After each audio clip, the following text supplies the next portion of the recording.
Oui, le durable. En fait, c'est un espèce de triangle entre l'économie, le social et, euh, et, euh, et l'écologique, évidemment. Alors, donc, en collaboration avec l'école, j'ai eu la chance d'être associée au PJBE.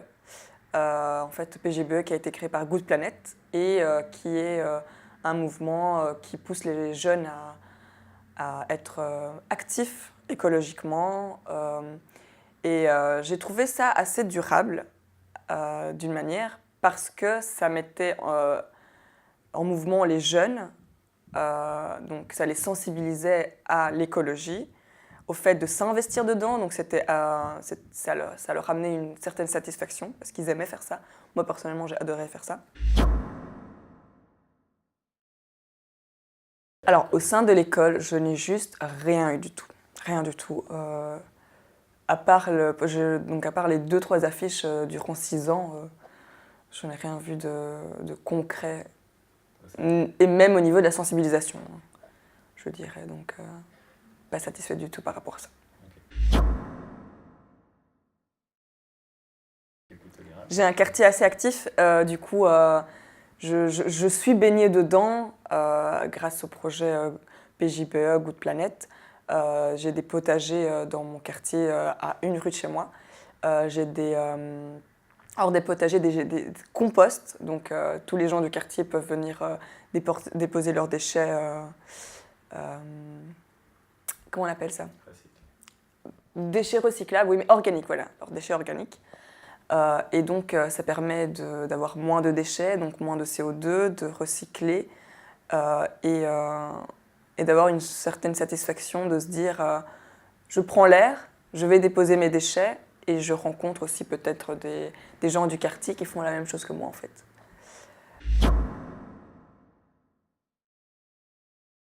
Je pense qu'ils devraient faire beaucoup plus que ça et c'est très inquiétant parce que les jeunes ne sont pas suffisamment sensibilisés et ni entraînés à faire quelque chose parce que la sensibilisation c'est qu'un petit pas vers le durable par exemple.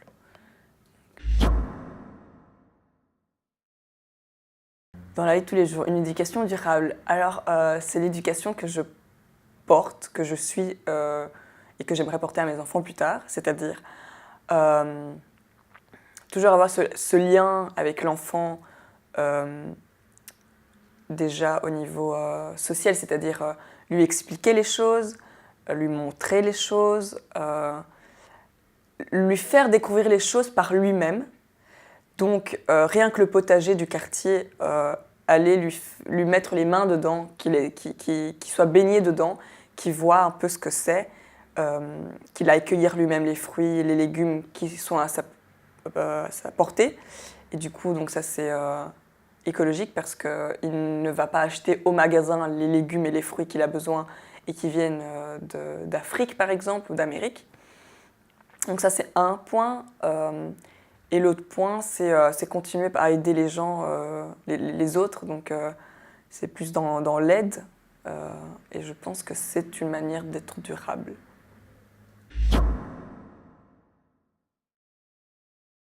Pour moi, c'est très simple parce que un bonjour et un merci, c'est quelque chose de basique qui est censé être présent dans la vie de tous les jours, aussi bien que de donner que le recevoir.